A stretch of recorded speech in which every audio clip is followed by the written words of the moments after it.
지금 사순절을 지나가고 있는데요. 사순절의 의미는 예수 그리스도의 십자가의 부활과 그리고 대속의 은총을 깊이 묵상하는 데 있습니다. 또한 십자가의 사랑과 은혜에 비추어 우리의 신앙을 점검해 보는 것입니다.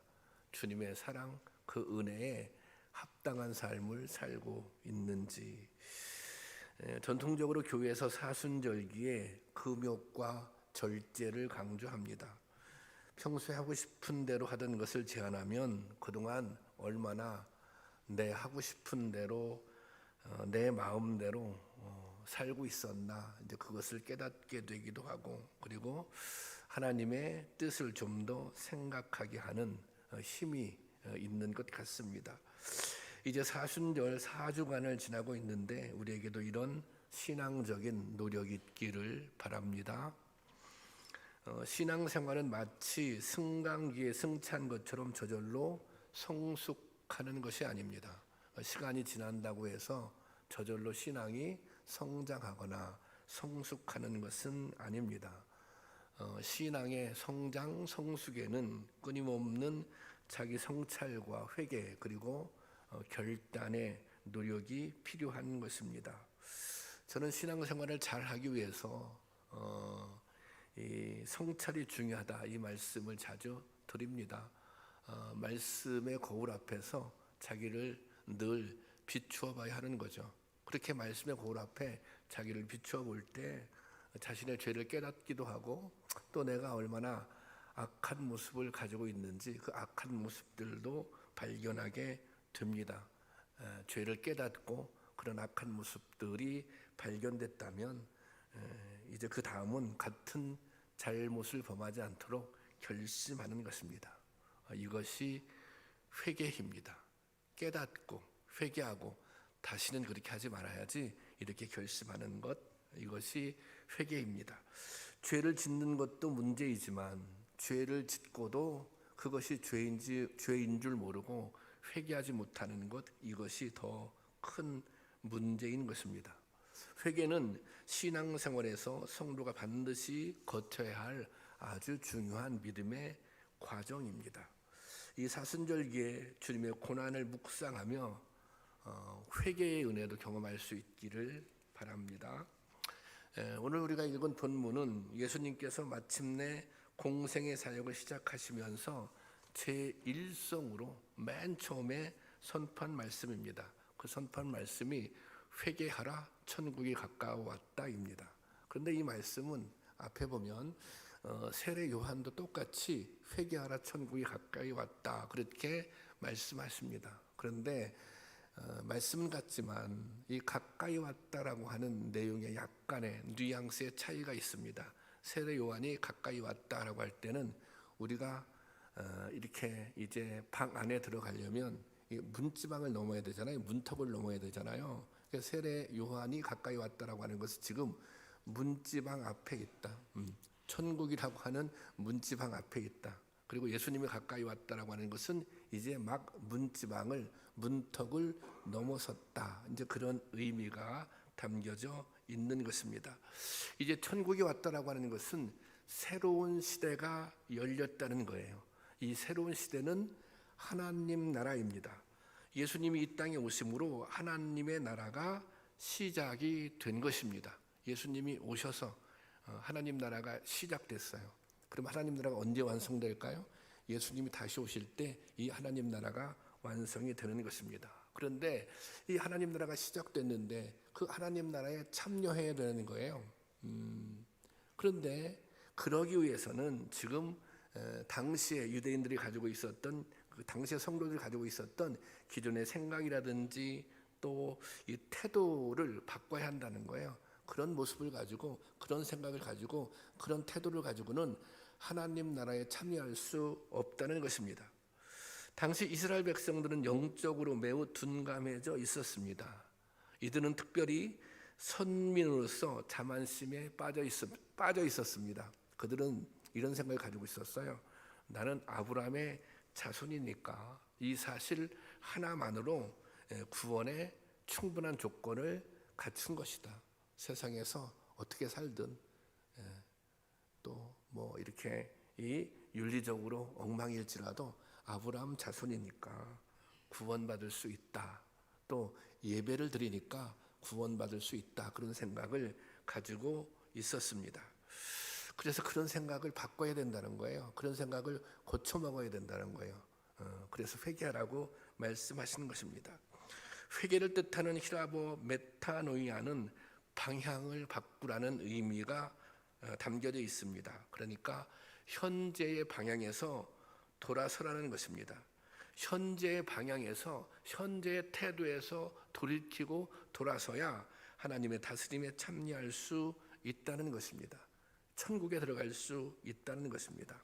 성경에는 두 가지 의미의 하나님 나라가 기록되어 있습니다. 물론 하나님 나라, 천국은 같은 말입니다. 하나는 이 땅에서 믿음의 선한 싸움을 싸우고 우리 영혼이 들어가게 될 하나님 나라입니다.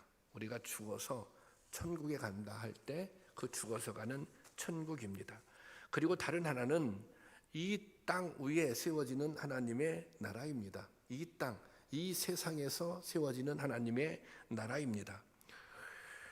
회개하라 천국이 가까웠다고 하신 예수님의 말씀에서 이 천국은 이 땅에 세워져야 하는 하나님의 나라를 의미하고 있는 것입니다. 예수님은 이 땅에 세워지는 하나님 나라를 굉장히 강조하셨어요. 주기도문에서도 하늘에서 뜻이 이루어진 것 같이 땅에서도 이루어지이다. 이 땅에서 이루어지는 하나님 나라, 그것이 사실은 예수님 공생의 사역의 핵심이었던 것입니다. 이 하나님 나라는 국경을 따라 나누는 공간을 의미하는 것이 아닙니다. 지리적으로, 정치적으로 규정할 수 있는 그런 나라가 아닙니다. 이 나라는 어떤 상태를 의미하는데, 그게 어떤 상태요? 하나님의 다스림이 이루어진 상태, 하나님의 다스림이 이루어진 상태, 그것이 곧 하나님 나라입니다. 그곳이 어디든 또 그때가 언제든 누가 모였든 하나님의 통치가 이루어지면, 하나님의 다스림이 이루어지면 그것이 하나님의 나라입니다. 하나님의 통치가 이루어지면 나타나는 현상들이 있어요. 그게 뭐냐면 샬롬, 평화입니다. 하나님이 다스리는 곳에는 평화가 임하게 되어 있습니다. 이게 다스림의 열매인 것이죠. 하나님은 이 세상의 주인이시며 모든 역사의 통치자이십니다. 이것을 우리는 하나님의 주권이라고 부릅니다.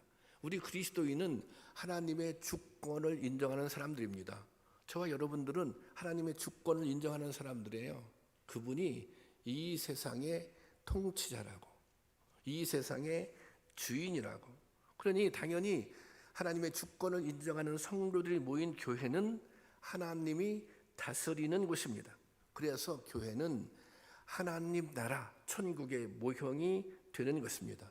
그러니까 우리는 이 교회를 통해서 하나님 나라를 경험해야 하는 것입니다. 우리는 이 교회를 통해서 천국을 경험해야 하는 것입니다. 우리는 이 교회 안에서 평화를, 샬롬을 경험해야 하는 것입니다. 여러분들은 교회 안에서 이 평화를 경험하십니까? 우리가 교회 안에서 하나님 나라를 경험하지 못하는 이유, 그것은 무엇입니까? 그것은 우리 안에 하나님의 통치가 완전히 이루어지지 않고 있기 때문입니다. 우리 교회 안에, 우리 공동체 안에 하나님의 다스림이 완전히 이루어지지 않고 있기 때문에 우리는 이곳에서 하나님의 나라를 경험할 수 없는 거예요. 샬롬을, 평화를 경험할 수 없는 것입니다. 그러니까 우리가 하나님의 다스림을 제대로 받고 있지 않기 때문이에요. 하나님의 다스림을 받는다고 하는 것은 다른 말로 우리가 예수님의 가르침대로 살면 그렇게 되는 거예요. 하나님의 뜻을 잘 분별하고 하나님 뜻대로 살아가면 그곳에 하나님의 다스림이 임하게 되어 있는 것입니다. 이곳에 하나님의 다스림이 임하지 않는다, 하나님 나라를 경험할 수 없다, 이것은 우리가 예수님의 가르침대로 살아가는데 부족하다는 거예요. 하나님의 뜻대로 살고 있는데 부족하다는 것입니다. 예수님은 하나님 나라에 대해서 이렇게 가르쳐 주셨습니다.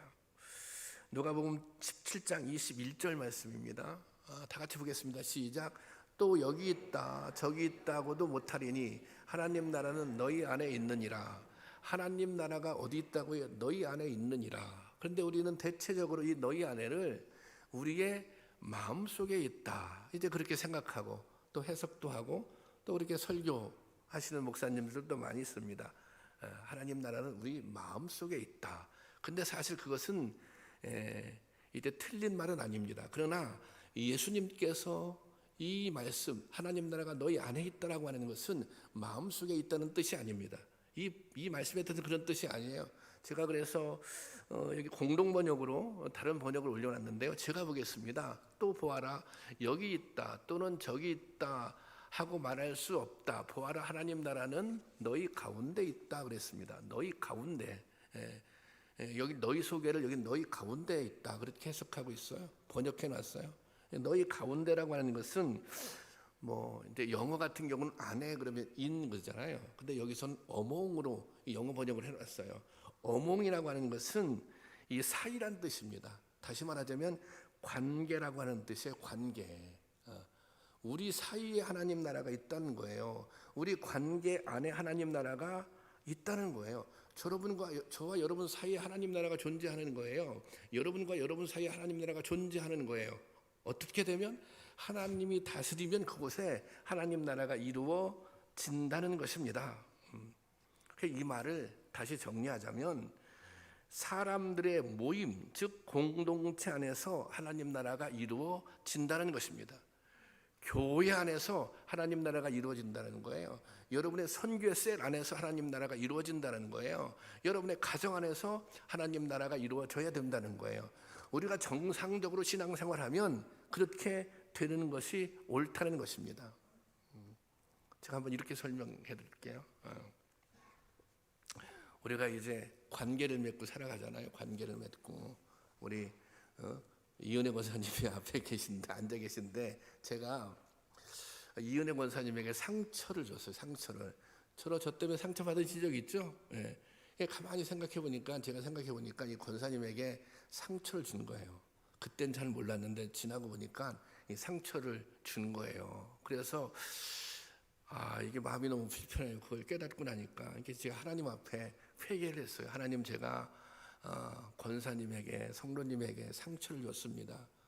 제가 회개합니다. 이 하나님 앞에 회개했더니 제 마음이 편안해지는 거예요. 잘못을 인정하고 회개했으니 그러면 그것이 끝나는 것입니까? 그럼 그게 끝난 거냐고요? 그렇지 않아요. 왜냐하면 저는 마음이 편안해졌을지 모르지만 여전히 저로 인해서 상처를 받은 권사님은 마음이 힘든 거예요. 그렇잖아요. 그러니까 사실은 우리 관계 가운데 하나님이 다스리는데 여기에는 하나님의 다스림이 없는 거예요. 왜 없어요?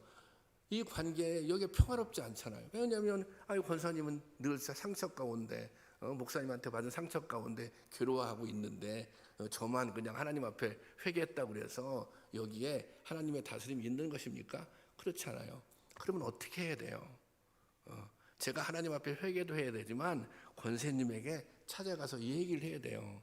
권사님 제가 생각해 보니까 전에 잘못한 것 같다고 용서하시라고 그렇게 제가 사과해야 되는 거예요. 용서를 구해야 되는 거예요. 그러면 권사님이 됐다고 용서할 수 없다고 그렇게 말씀하시지 않을 거 아니에요.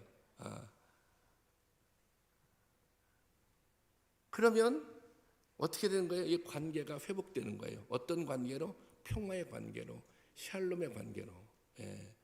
주님께서 말씀하셨잖아요. 사랑하라고 했으니 사랑하고, 용서라고 했으니 용서하고, 섬기라고 했으니 섬기고, 그런 관계를 만들어져 갈 때 거기에 이 하나님 나라가 임하는 것입니다. 이것이 하나님 나라의 의미예요. 이것이 하나님의 다스림의 의미인 것입니다. 많은 성도들이 신앙을 단순히 개인적인 영역으로 이해를 합니다. 나 하나 예수 잘 믿고 구원 얻어서 마음의 평강을 누리면 그것이 신앙생활을 잘하는 것이라고 생각합니다. 그럴 수도 있어요. 그러나 이것이 전부가 아닙니다. 나만 행복하고 나만 평안해서는 하나님 나라에 이룰 수 없는 것입니다. 하나님 나라는 나 혼자 평안하고 행복한 데서 끝나는 것이 아니라 공동체 안에서 모든 사람이 다 행복을 누려야 되는 것입니다. 가끔 성도님들 중에 할 말을 하시는 분들이 있어요. 할 말을 거침없이 할 말을 하시는 분들이 있어요. 그렇게 말씀하세요. 목사님, 나는 하고 싶은 말을 합니다. 하고 싶은 말을 다 하다 보니 이 듣는 사람들이 또 상처를 받을 수 있잖아요. 그러면 또 미리 그렇게 얘기해요. 내가 할 말은 다 하지만 뒤끝은 없고, 내가 할 말은 다 하지만 나는 금방 잃어버린다고. 아니, 본인이 뒤끝이 없는 게 무슨 소용이에요? 본인이 있는 게 무슨 소용이에요? 그 말에 상처받는 사람은 여전히 괴로워하고 있는데, 그것은 온전한 관계, 바른 관계가 아니라는 것입니다.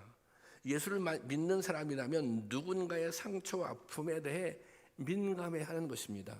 내가 혹시 나의 말 때문에 아무개가 상처받는 것은 아니야?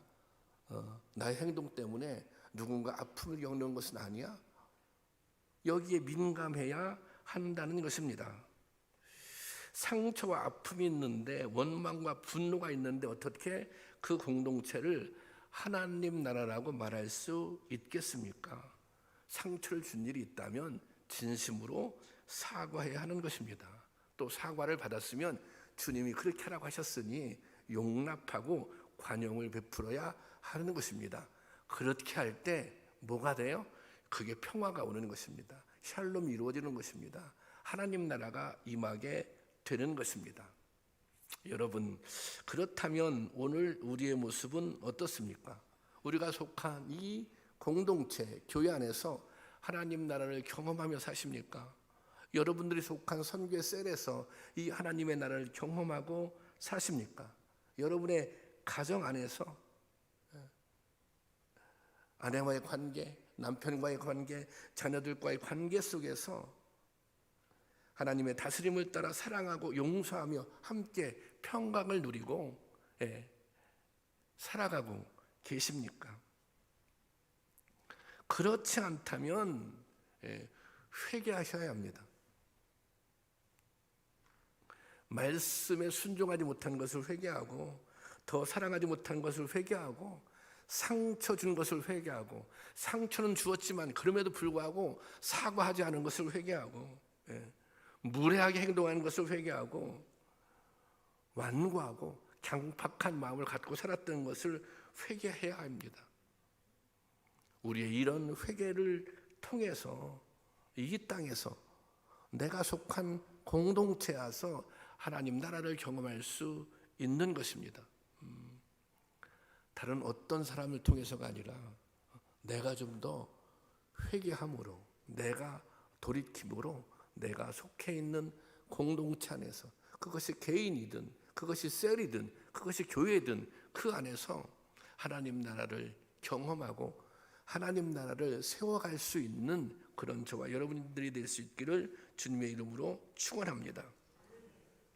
예수님께서 그렇게 강력하게 회개를 촉구하고 하나님 나라를 선포했어요. 그런데 이 당시 유대인들은 이 천국 복음을 받아들일 준비가 되어 있지 않았던 것입니다. 그들에게 있어서 가장 큰 걸림돌은 그들의 교만한 특권의식이었습니다. 우리는 하나님께로부터 선택받은 특별한 백성이다라고 하는 자만심, 선민의식이 그들에게 있었습니다. 당시 유대사회에서 이러한 특권의식에 강력하게 사로잡혀 있던 부류의 사람들이 바로 서기관과 바리새인들이었습니다. 이 사람들은 종교 지도자들입니다. 오늘날로 얘기하자면 목사님들, 장로님들, 이런 부류에 해당되는 사람들입니다. 그런데 공교롭게도 이 사람들이 하나님 나라를 세우는데 가장 앞장서야 할 사람들이, 이 사람들이 가장 커다란 걸림돌이 되었다고 하는 사실입니다. 예수님께서는 바리새인들의 위선과 교만을 드러내기 위해 기도를 비유로 들어서 말씀해 주십니다. 이 두 사람이 성전에 기도하러 갔어요. 한 사람은 세리입니다. 이 세리는 당시에 매국노로, 그렇게 사람들에게 이 손가락질, 죄인 취급을 받았던 사람들입니다. 이 바리새인들은 종교 지도자들이니까 스스로 자신들이 아주 의로운 사람이다, 아주 믿음이 좋은 사람들이다, 오늘날로 말하자면 나는 구원을 받는 데는 전혀 지장이 없는 사람이다, 그렇게 스스로 생각하고 있었던 사람입니다. 이 바리새인들이 성전에서 이렇게 기도합니다. 누가복음 18장 12절 말씀입니다. 다 같이 보겠습니다. 시작. 바리새인은 서서 따로 기도하여 이르되 하나님이여, 나는 다른 사람들 곧 토색, 불의, 간음하는 자들과 같지 아니하고 이 세리와도 같지 아니함을 감사하나이다. 예, 당당하죠? 나는 옆에서 기도하는 세리와는 질적으로 틀린 사람이다, 그렇게 말하고 있어요. 자, 12절 보겠습니다. 12절 시작. 나는 일에 2번씩 금심하고 또 소득의 11조를 드리나이다 하고, 예, 거의 스스로 이런 생각 가지고 있는 거예요. 나는 지금 완벽한 수준에서 신앙생활을 하고 있어. 바리새인들은 자신의 믿음에 자부심을 가지고 있었습니다.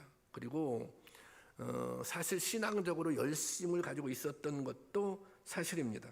그러나 예수님은 이런 바리새인들에 대해서 스스로 그렇게 믿음에 대해서 아주 자부심을 가지고 있는, 나는 뭐 아주 흠이 없는 사람이란 이 자부심을 가지고 있는 바리새인들에게 이렇게 말씀하십니다. 마태복음 23장 34절 보겠습니다. 다 같이 볼게요. 시작.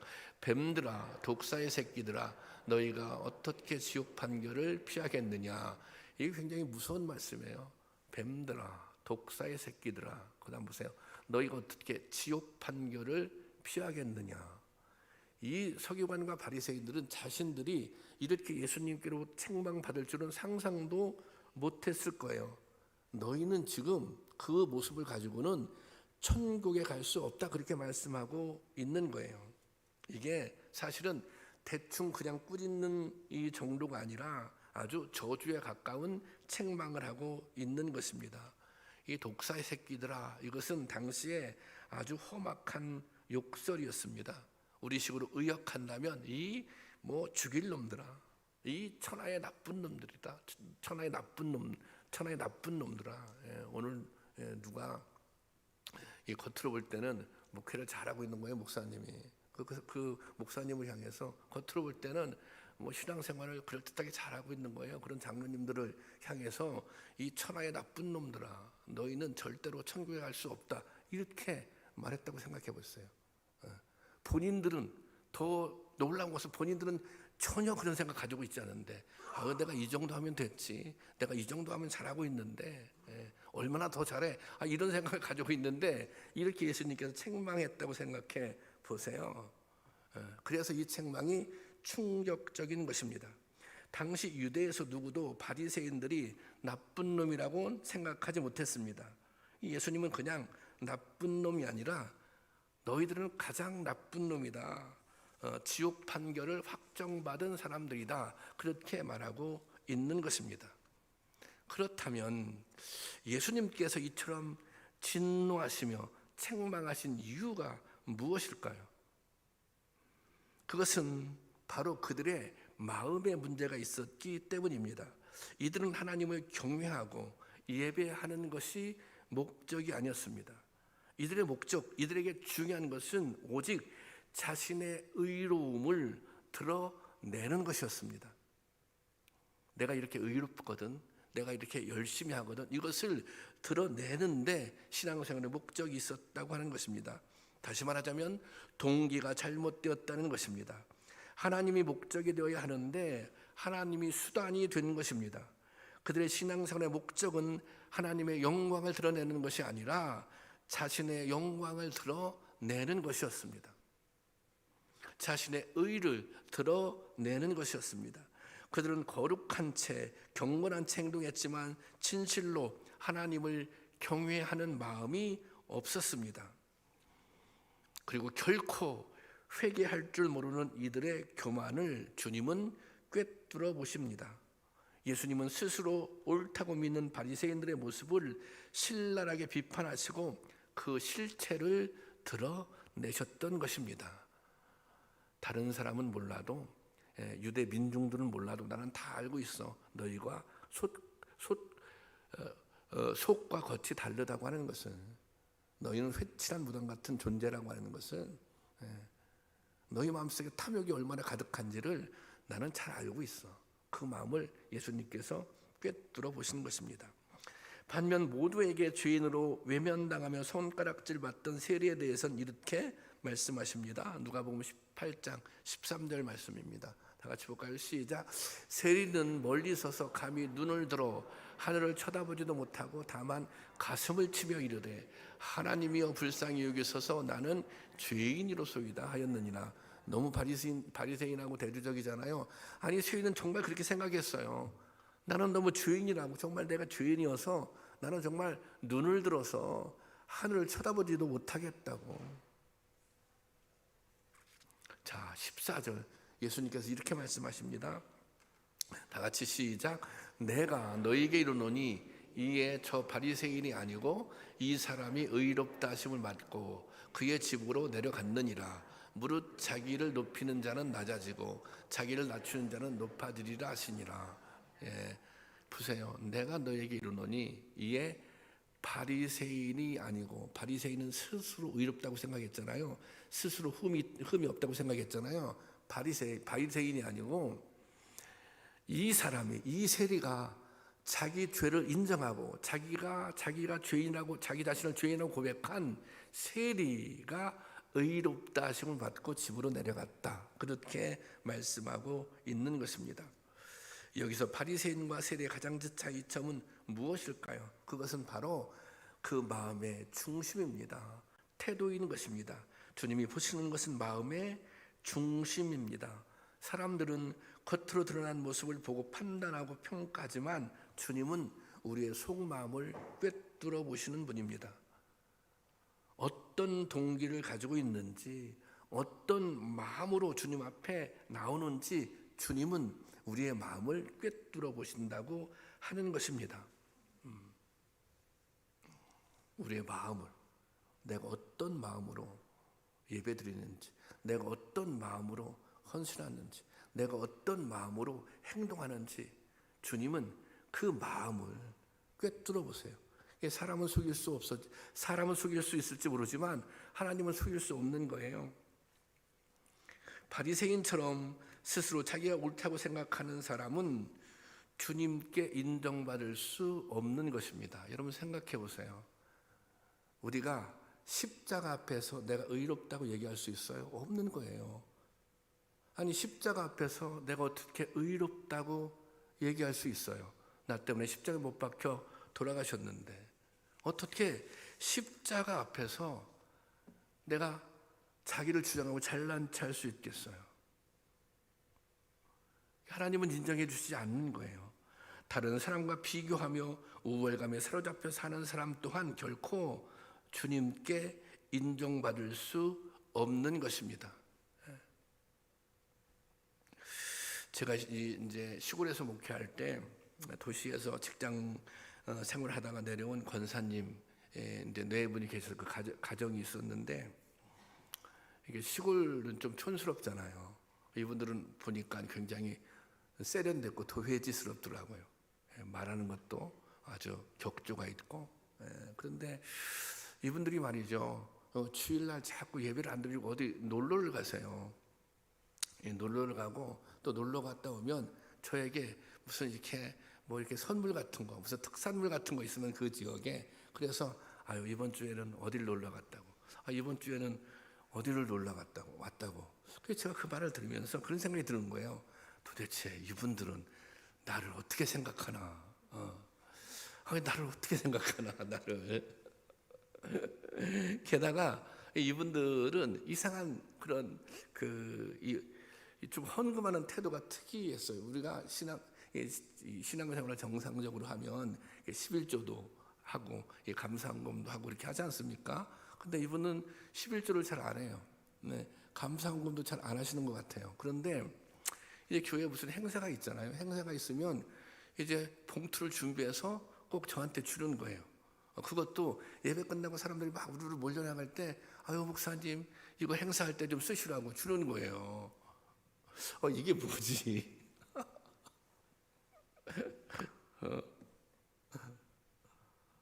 이거 좀 사실은 에? 좀 생색내는 거 아닙니까? 이거 자기 이름 내는 거 아닙니까?